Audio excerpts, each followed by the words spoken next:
Fala pessoal, Gabi aqui, mais um episódio do podcast Justo Agora e hoje estou com a minha convidada Fernanda Haddad Paiva. Fernanda, seja muito bem-vinda, um prazer recebê-la. Como você está? Boa noite para você. Enfim, fala aí com o pessoal, com os ouvintes. Oi, Gabi, boa noite. Boa noite para todos os nossos ouvintes. Gabi, primeiro eu queria agradecer muito o convite de estar aqui participando do seu podcast. É um enorme prazer poder falar com você e falar sobre esse tema que eu acho extremamente interessante e super atual. Eu acho que vai ser muito divertido, muito interessante a gente conseguir falar sobre todas as polêmicas que envolvem o tema.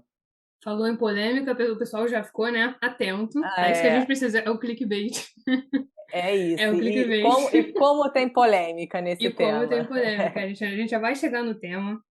Né, mas eu que te agradeço, né, Fernanda? Somos aí, né, colegas de pós, né, da PUC, enfim, já faz muito tempo aí que estamos juntos, né, nessa jornada acadêmica e na cara do gol, né, gente? Quase aí pós-graduada já em famílias e sucessões. Mas para quem não conhece, né, a Fernanda Haddad, né, ela é advogada de Direito das Famílias e das Sucessões, é graduada pela PUC Rio e pós-graduando aí, né, quase pós-graduada já, né, também pela PUC Rio, na área de famílias e sucessões, né, inclusive fazemos essa pós juntas, né? E além disso, ela tem capacitação internacional em práticas colaborativas pelo IBPC e possui experiência internacional na área de direito de família pela Universidade Nova de Lisboa, em Portugal.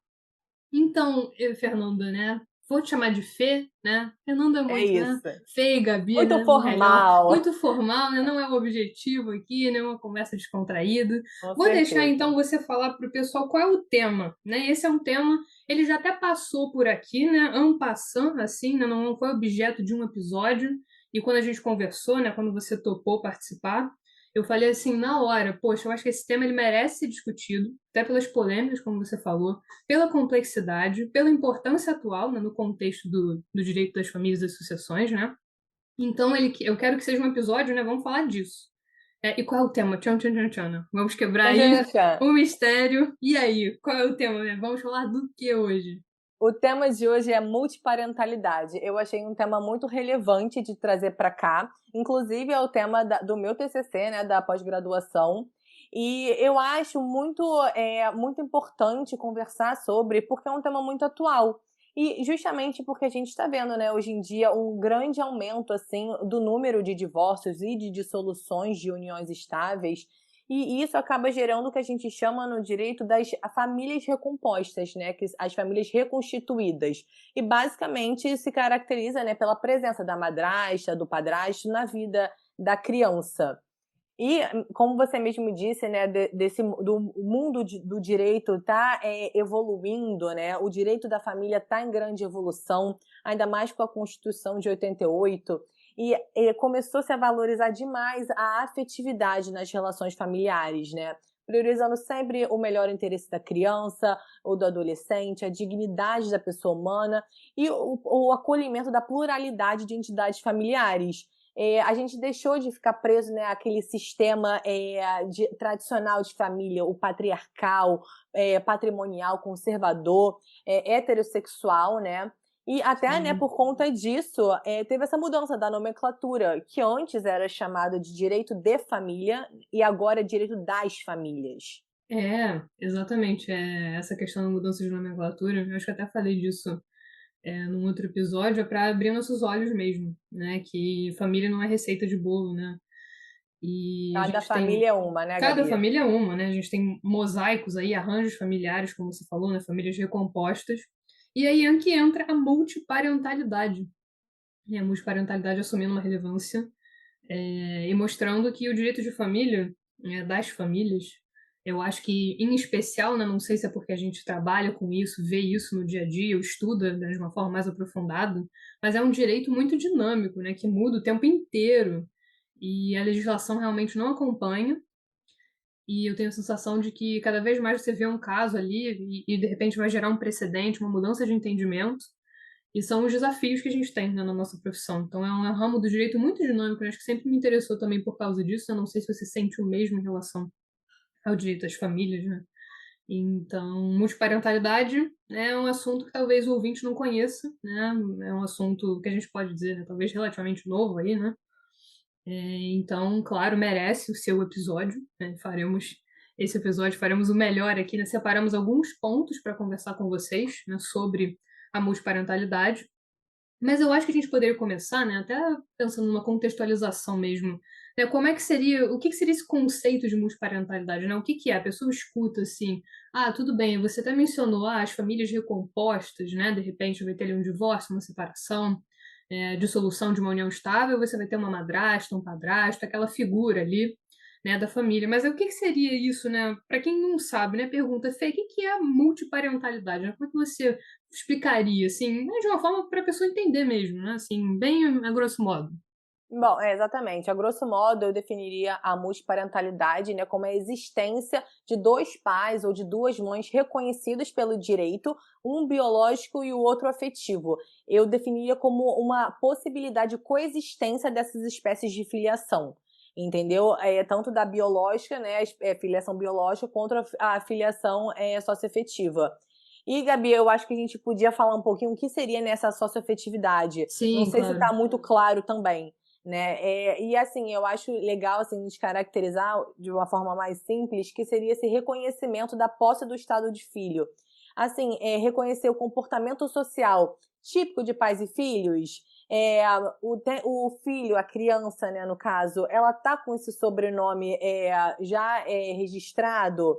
Os pais, eles tratam socialmente a criança, né, como se fosse o seu filho, e também a comunidade, né, que eles estão inseridos, reconhecem eles como pais e filhos.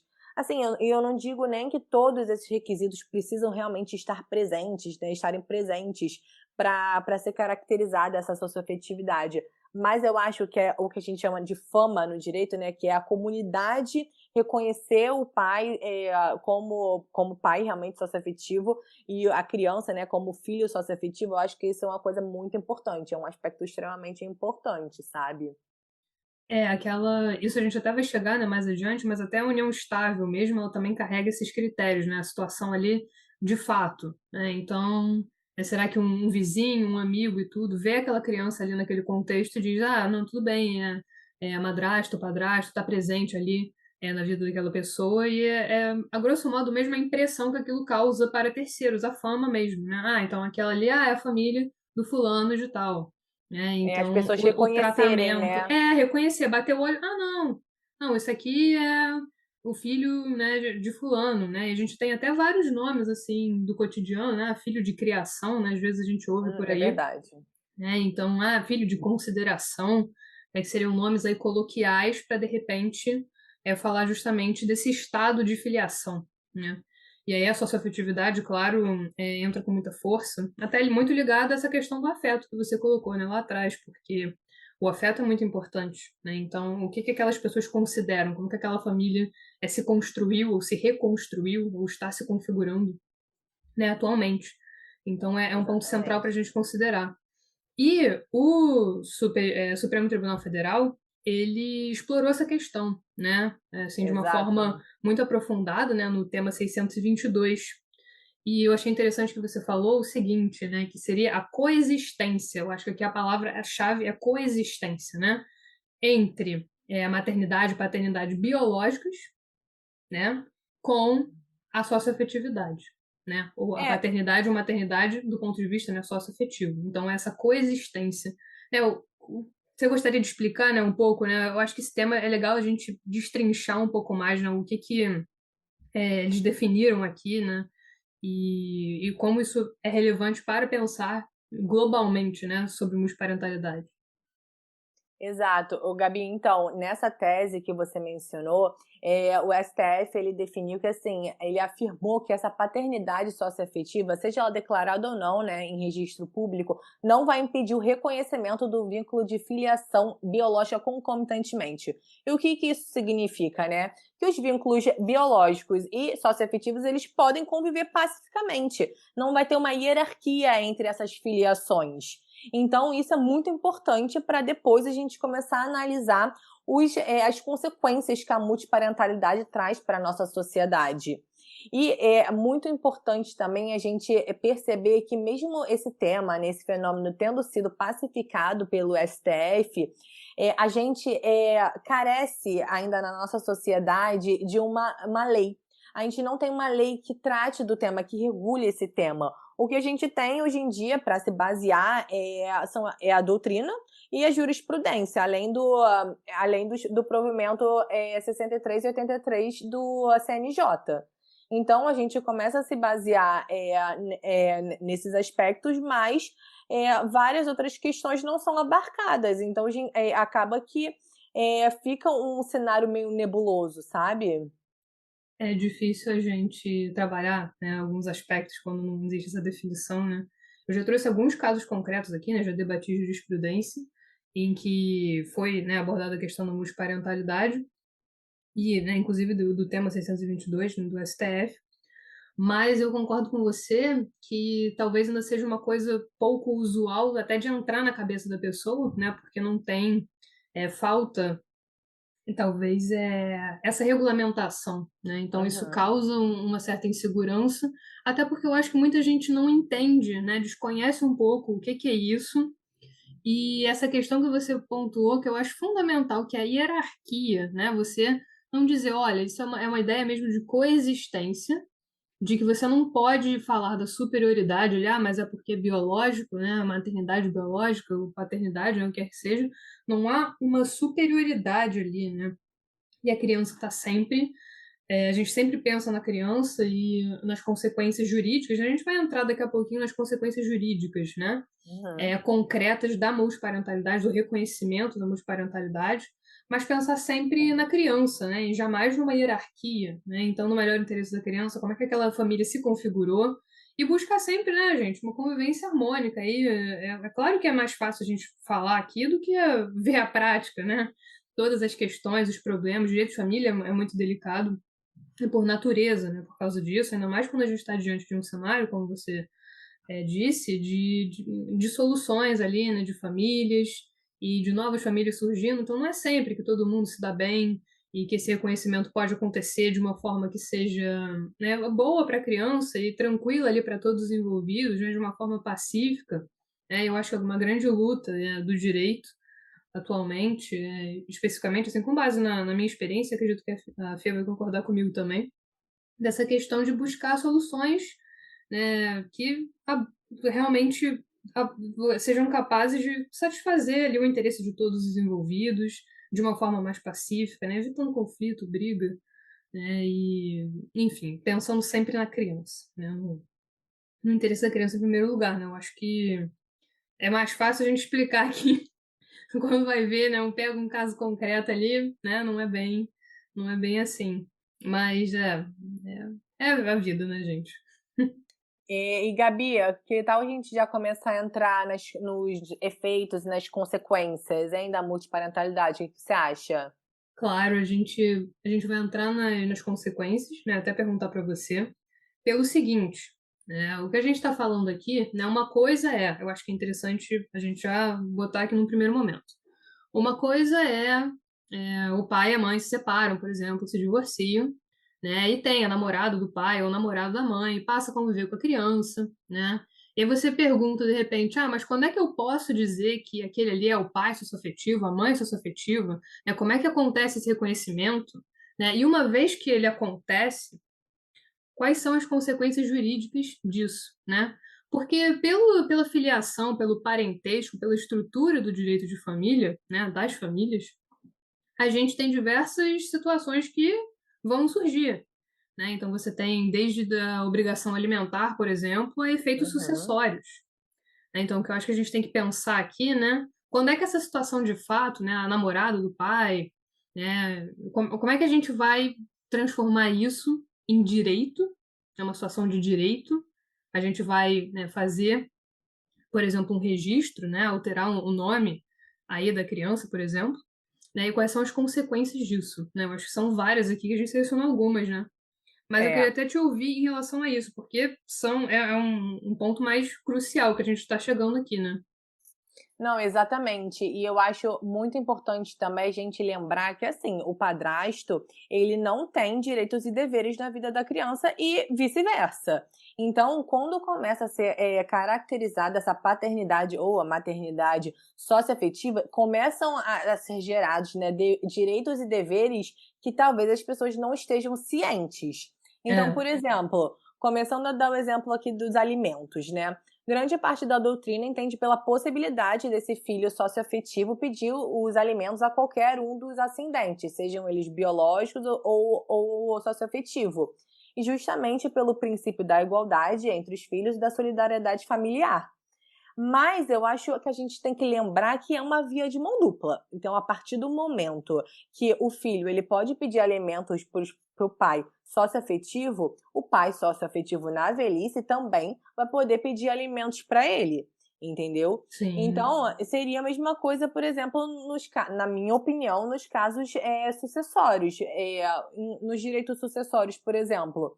Considerando que os filhos, né, socioafetivos, eles concorreriam na herança do pai socioafetivo e sendo considerados herdeiros necessários, se caso o filho faleça antes do pai, o pai socioafetivo ele também teria direito à herança do filho, né? De novo, essa questão da via de mão dupla.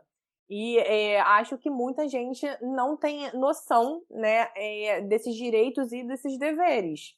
Então, acho que tem que ficar muito claro, né, essa relação.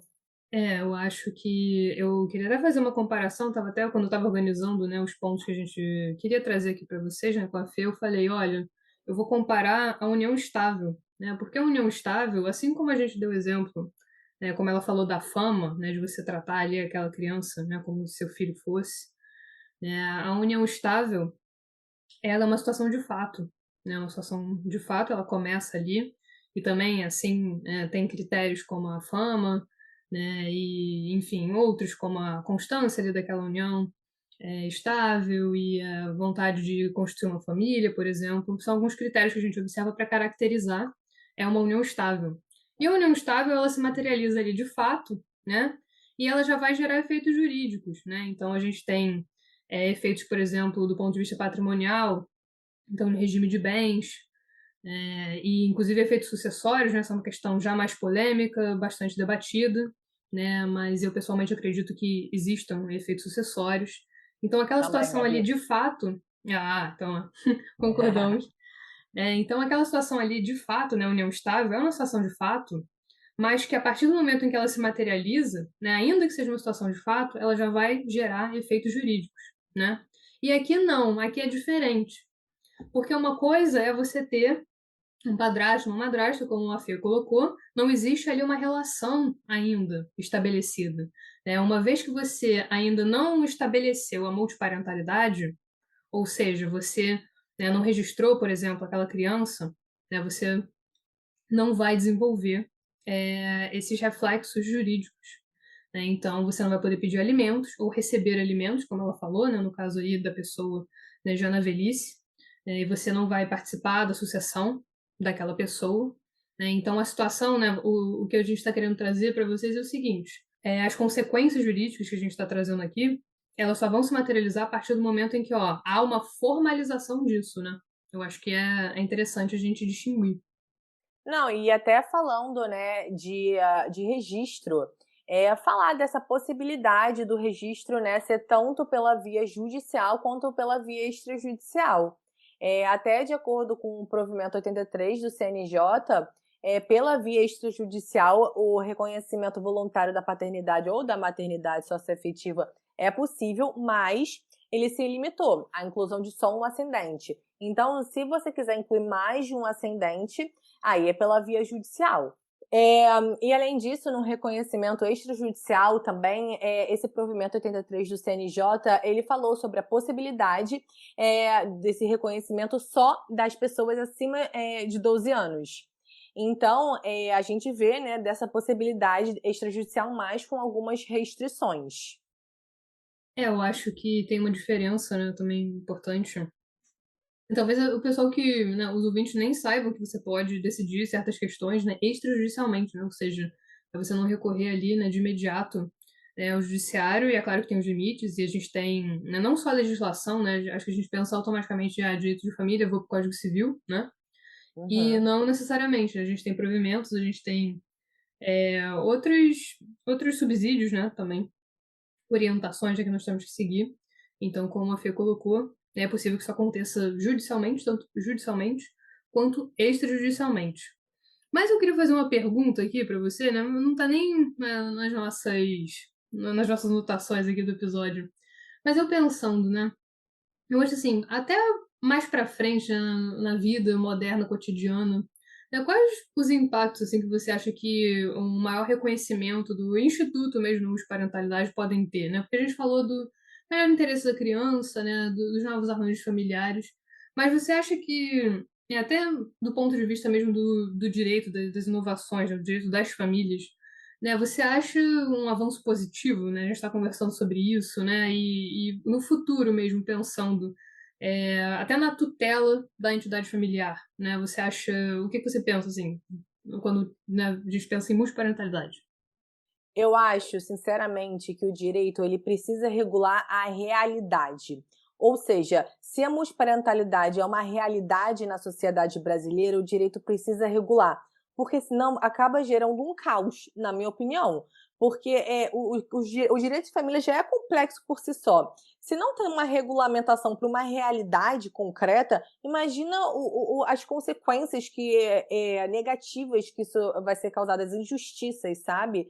Então, eu acho realmente que, observando que a multiparentalidade já acontece, em diversas famílias, justamente pela evolução, das famílias no Brasil, eu acho, sinceramente, que o direito já tinha que estar regulando. Tem que ter, sim, uma lei específica que regule o tema, precisa ter uma atuação do poder legislativo mais firme. Não acho que a gente tem que ficar baseado apenas na jurisprudência e na doutrina. Eu acho realmente que uma lei é necessária. Justamente porque a gente viu, né? Conversando aqui rapidamente, a gente já falou de consequências alimentares, de efeitos sucessórios, tem efeitos previdenciários, enfim, tem efeito de guarda. Assim, se a gente for aqui falar de todos os efeitos que a A multiparentalidade, mudança de né? nome também, né, que a gente pode também, enfim, trocar o nome e tudo.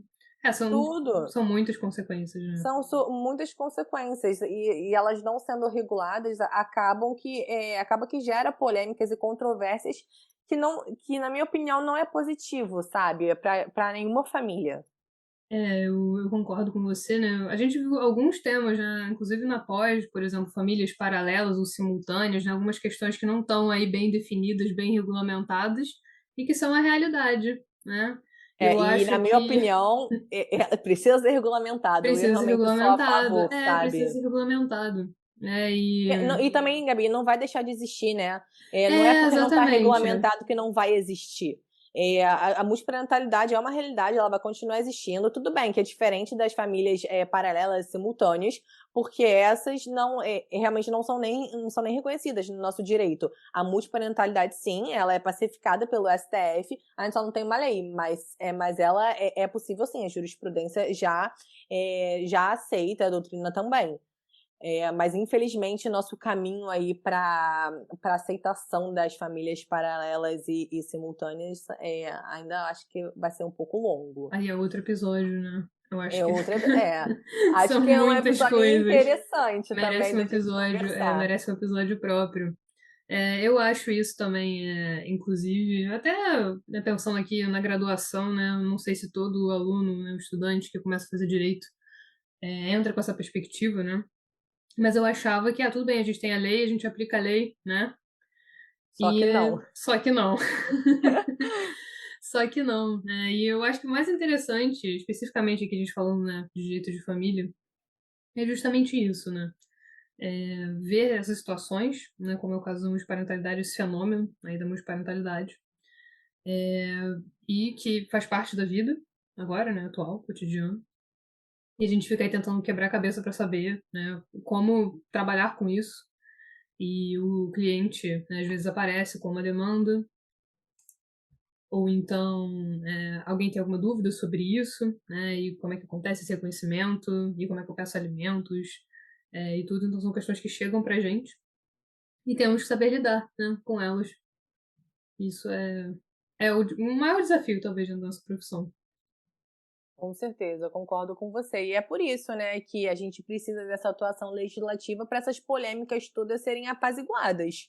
É, eu acho, né, uma mudança legislativa é bastante importante, até porque esse tipo de caso precisa ser discutido, né, e uma legislação acaba, né, inclusive do ponto de vista de segurança, né, jurídica e tudo, é bastante importante. Mas eu acho, né, já estamos, né, talvez já nos encaminhando para o final, né, pensando em reflexões, né, adicionais. Eu sempre gosto de deixar uma mensagem aqui, né, de repente. Ah, sabe o que eu tava vendo? Hum, Quando eu vou postar os episódios, né, eu tô sempre aprendendo e vendo novas coisas para colocar. A gente pode deixar uma enquete para os ouvintes, né, eles podem votar. Então, a gente pode pensar numa vamos. pergunta, né, algo do tipo, você já conhecia multiparentalidade? Você vivencia, de repente, né, ouvinte, vivencia uma situação dessa e não sabia, ou então conhece alguém, ou então conhece alguém que realmente tem a mãe ali, socioafetivo, o pai socioafetivo, enfim. Eu acho que a gente pode deixar até pensar em uma enquete, né, para deixar pro pessoal.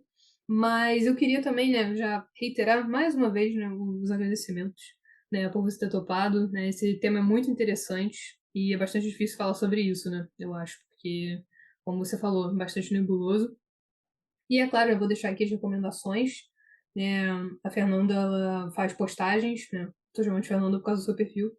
É, mas ela faz postagem no perfil dela, né, no Insta, o @Fernanda Haddad. Eu vou deixar claro para vocês, quando eu for colocar a legenda da postagem e tudo, as referências completas. Né? E ela queria indicar um livro, gente. Eu até ia pedir para ela falar rapidamente sobre o livro, né? Chama Multiparentalidade, Efeitos no Direito de Família, da Fabíola Albuquerque Lobo. Né? E como ela falou, o tema do TCC dela, e acredito que, né, uma parte importante da bibliografia, então a gente vai deixar uma recomendação aí desse livro, não sei se ela quer destacar algum ponto específico dele, a gente vai deixar uma foto, tudo de referências, né? Claro, para quem quiser estudar mais sobre o tema ou tem interesse, enfim, né? A Fê recomenda e a gente vai com certeza deixar aí nas referências para vocês. Mas aí, Fê, alguma reflexão adicional, alguma coisa que você queira falar sobre o livro, enfim, né? Fica à vontade, o espaço é seu. Bom, Gabi, eu queria agradecer, né, de novo o convite de estar participando aqui dessa conversa e dizer que foi um prazer enorme poder falar um pouquinho, né, sobre esse tema no episódio. E para os nossos ouvintes, eu queria dizer, né, que eu tô aberta a perguntas, a questionamentos e no meu perfil do Instagram, né, que a Gabi já falou, @FernandaHaddad, eu posto bastante sobre os direitos das famílias e das sucessões para quem tiver interesse. E eu recomendo sim o livro Multiparentalidade, da Fabíola Albuquerque Lobo. Eu estou usando bastante no meu TCC. Eu acho que ela aborda temas e polêmicas bem importantes de serem analisadas. Acho que vale a pena conferir se você tem interesse nesse tema. Então fica aí mais do que recomendado, né, o livro. Eu pedi pra ela me mandar uma foto, inclusive, tá, gente? Pra ficar lá. A foto vai pro Insta, né? E pro Twitter também, né? Então vocês, né, caso queiram, né, tenham interesse em se aprofundar, é sempre bom, né? Doutrina, e como você falou, né, especificamente para esse tema, a doutrina é fundamental, né? Porque a gente ainda não tem a legislação, né, específica, né, estabelecida. Então é fundamental, né? Ler, se informar, debater, né? Aprender, aprendo muito, né? Com todos os convidados aqui, com cada um aprendo um pouquinho, com vocês ouvintes também, então é sempre ótimo. Tá bom? Mas eu acho que é isso então, né, Fê? Ó, adorei, né? Convido você para voltar, né? Podemos falar de famílias simultâneas, quem sabe, de algum outro tema aí, né? Você ouvinte tem alguma sugestão, né? Quer perguntar alguma coisa pra Fê ou pra mim, né? O arroba dela, né, vai ficar na descrição, o meu você já conhece, né? O arroba Justo Agora Podcast no Insta e o arroba Justo Underline agora no Twitter. Então entre em contato, né? Tirem dúvidas, né? Perguntem alguma coisa. Conheciam o tema. Vamos pensar, né, Fê, na pergunta da enquete, que a gente vai deixar lá pra eles, né? De Vamos repente a sim. gente pensa, né, direitinho, coloca lá. Aí você escute o episódio, ouvinte, e vota lá na enquete. Se você ainda conhece, enfim, a gente ainda não sabe a pergunta, vamos deixar em suspense. Mas enfim, participem, né, interajam, né, entre em contato com ela, comigo, né, sempre muito bom nessa rede aí de troca, para quem queira conhecer mais, né, ficou com alguma dúvida e tudo. Mas acho que é isso, né, Fê? Acho que sim, Gabi. Acho que falamos quase tudo. Quase tudo Quase que dava, por quase tudo que enquanto, né, porque dava em daqui a 30 pouco. minutos. Sim. Daqui a pouco, né, surgem as novidades, vai ter que atualizar esse episódio, né? Não sei daqui a Com quanto tempo, certeza. né? Mas com certeza, né, o que A a gente gente mais espera sabe, que né? em breve, né? Esperamos que em breve, vai ficar aí uma atualização, né? Com Como certeza. está agora os parentalidade, né? Vou abrir um quadro aqui. Como eles estão hoje, né? Os institutos Importante. jurídicos, é importante. Mas tá ótimo, um beijo grande, um abraço virtual, né? Não nos vemos há muito tempo, né, Fê? Pessoalmente, né? Desde a É faculdade aí. verdade. Conta É, da pandemia, né? E depois pois a nossa é, pós-graduação virtual, e aí pós-graduação virtual. Mas felizmente, né, temos esses encontros. Né? Então, um beijo, um abraço para você, né, virtuais aí. Para os ouvintes também, né? Adorei passar esse tempo aí com a Fê conversando sobre isso. E, gente, um beijo grande, até a próxima. Beijo, Fê. beijo, Gabi, beijo, ouvintes, até a próxima.